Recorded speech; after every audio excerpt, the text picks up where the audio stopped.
പ്രഭാഷകന്റെ പുസ്തകം 38-ാം അധ്യായം. വൈദ്യനും രോഗശാന്തിയും. വൈദ്യനെ ബഹുമാനിക്കുക, നിനക്കവനെ ആവശ്യമുണ്ട്. കർത്താവാണ് അവനെ നിയോഗിച്ചത്. വൈദ്യന്റെ ജ്ഞാനം അത്യുന്നതനിൽ നിന്ന് വരുന്നു. രാജാവ് അവനെ സമ്മാനിക്കുന്നു. വൈദ്യന്റെ വൈഭവം അവനെ ഉന്നതനാക്കുന്നു. മഹാന്മാർ അവനെ പ്രശംസിക്കുന്നു. കർത്താവ് ഭൂമിയിൽ നിന്ന് ഔഷധങ്ങൾ സൃഷ്ടിച്ചു. ബുദ്ധിയുള്ളവൻ അവയെ അവഗണിക്കുകയില്ല.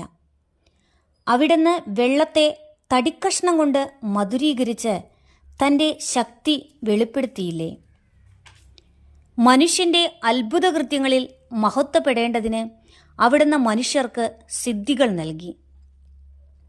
അതു മുഖേന അവൻ വേദനയകറ്റുകയും രോഗം സുഖമാക്കുകയും ചെയ്യുന്നു. ഔഷധ നിർമ്മാതാവ് അതുപയോഗിച്ച് മിശ്രിതം ഉണ്ടാക്കുന്നു. അവിടുത്തെ പ്രവൃത്തികൾക്ക് അന്തമില്ല. ഭൂമുഖത്ത് അവിടുന്ന് ആരോഗ്യം വ്യാപിപ്പിക്കുന്നു. മകനെ, രോഗം വരുമ്പോൾ ഉദാസീനനാകാതെ കർത്താവിനോട് പ്രാർത്ഥിക്കുക. അവിടുന്ന് നിന്നെ സുഖപ്പെടുത്തും. നീ തെറ്റുകൾ തിരുത്തി നേരായ മാർഗത്തിലേക്ക് തിരിയുകയും ഹൃദയത്തിൽ നിന്ന് പാപം കഴുകിക്കളയുകയും ചെയ്യുക. സുരഭില ബലിയും സ്മരണാംശമായി നേർത്ത മാവും സമർപ്പിക്കുക.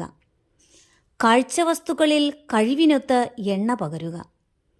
വൈദ്യന് അർഹമായ സ്ഥാനം നൽകുക. കർത്താവാണ് അവനെ നിയോഗിച്ചത്. അവനെ ഉപേക്ഷിക്കരുത്. അവനെക്കൊണ്ട് നിനക്ക് ആവശ്യമുണ്ട്. വിജയം വൈദ്യന്റെ കൈകളിൽ സ്ഥിതി ചെയ്യുന്ന അവസരമുണ്ട്. രോഗം നിർണയിച്ച് സുഖപ്പെടുത്തി ജീവൻ രക്ഷിക്കാൻ അവിടുത്തെ അനുഗ്രഹത്തിനു വേണ്ടി അവനും കർത്താവിനോട് പ്രാർത്ഥിച്ചിട്ടുണ്ട്. സൃഷ്ടാവിൻ്റെ മുൻപിൽ പാപം ചെയ്യുന്നവന് വൈദ്യസഹായം തേടേണ്ടി വരും. മരിച്ചവരെ ഓർത്ത് വിലാപം. മകനെ, മരിച്ചവനെ ഓർത്ത് കരയുക. കഠിനവേദന കൊണ്ട് എന്ന പോലെ വിലപിക്കുക. അവൻ്റെ മൃതദേഹം സമർഹമായി സംസ്കരിക്കുക. അതിൽ ഉദാസീനത കാണിക്കരുത്. നിന്റെ കരച്ചിൽ വേദനാപൂർണവും വിലാപം തീഷ്ണതയുള്ളതും ആയിരിക്കട്ടെ. ആരും ആക്ഷേപിക്കാതിരിക്കാൻ അവൻ്റെ യോഗ്യതയ്ക്കനുസൃതം 1-2 ദിവസം ദുഃഖം ആചരിക്കുക. പിന്നെ ആശ്വസിക്കുക. ദുഃഖം മരണത്തിൽ കലാശിക്കുന്നു. ഹൃദയവേദന ശക്തി കെടുത്തുന്നു. വിനാശത്തിൽ ദുഃഖം ശമിക്കുകയില്ല. ദരിദ്രന്റെ ജീവിതം ഹൃദയഭാരം നിറഞ്ഞതാണ്. നിന്റെ ഹൃദയം ദുഃഖത്തിന് അധീനമാകരുത്. ജീവിതാന്തം ഓർത്ത് അതിനെ അകറ്റിക്കളയുക. തിരിച്ചുവരവ് അസാധ്യമെന്ന് ഓർക്കുക. മരിച്ചവർക്ക് നീ ഒരു നന്മയും ചെയ്യുന്നില്ല. നിന്നെ തന്നെ ഉപദ്രവിക്കുകയാണ്. എൻ്റെ അവസാനം അനുസ്മരിക്കുക. നിന്റേതും അപ്രകാരം തന്നെ. ഇന്നലെ ഞാൻ, ഇന്നു നീ. മരിച്ചവൻ വിശ്രമിക്കുമ്പോൾ അവനെക്കുറിച്ചുള്ള സ്മരണയും അവസാനിക്കട്ടെ. അവൻ്റെ ആത്മാവ് വേർപെട്ട് കഴിയുമ്പോൾ ആശ്വസിക്കുക. ജോലിയും ജ്ഞാനവും. പണ്ഡിതന്റെ വിജ്ഞാനം വിശ്രമത്തെ ആശ്രയിച്ചിരിക്കുന്നു. വ്യഗ്രതകൾ ഒഴിഞ്ഞാലേ ജ്ഞാനം ലഭിക്കും. കലപ്പ പിടിക്കുകയും ചാട്ടയിൽ അഭിമാനിക്കുകയും ചെയ്യുന്നവൻ കാളകളെ തെളിക്കുകയും നോക്കുകയും അവയെപ്പറ്റി സംസാരിക്കുകയും ചെയ്യുന്നവൻ എങ്ങനെ വിജ്ഞനാകും? അവൻ ഉഴവുചാലുകളെപ്പറ്റി ചിന്തിക്കുകയും പശുക്കുട്ടികൾക്കുള്ള തീറ്റിയുടെ കാര്യത്തിൽ ശ്രദ്ധിക്കുകയും ചെയ്യുന്നു. രാവും പകലും അധ്വാനിച്ച് മുദ്ര കൊത്തുന്ന കൊത്തുപണിക്കാരും കരവേല വിദഗ്ധരും ഇങ്ങനെ തന്നെ. പുതിയ രൂപങ്ങൾ നിർമ്മിക്കുന്നതിലും ചൈതന്യമുള്ള ചിത്രങ്ങൾ രചിക്കുന്നതിലും പണിക്കുറ തീർക്കുന്നതിലും അവൻ മനസ്സിരുത്തുന്നു.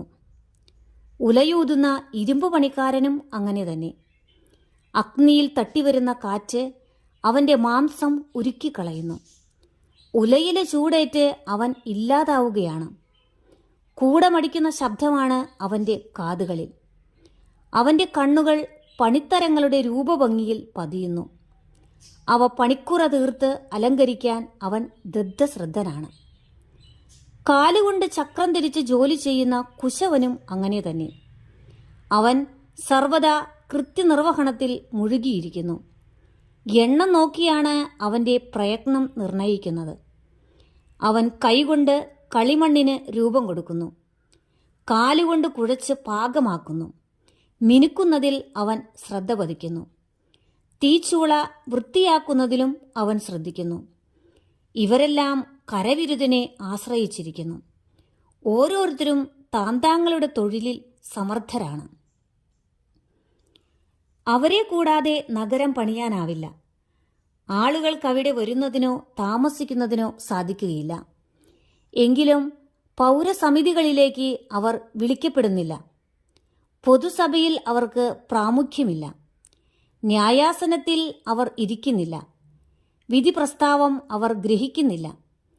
അനുശാസനമോ വിധി പ്രസ്താവമോ വ്യാഖ്യാനിക്കാൻ അവർക്ക് സാധിക്കുകയില്ല. ആപ്തവാക്യങ്ങൾ അവർ പ്രയോഗിക്കുന്നില്ല. എന്നാൽ ലോകത്തിൻ്റെ ഘടന അവർ നിലനിർത്തുന്നു. തങ്ങളുടെ തൊഴിലിനെക്കുറിച്ചാണ് അവരുടെ പ്രാർത്ഥന.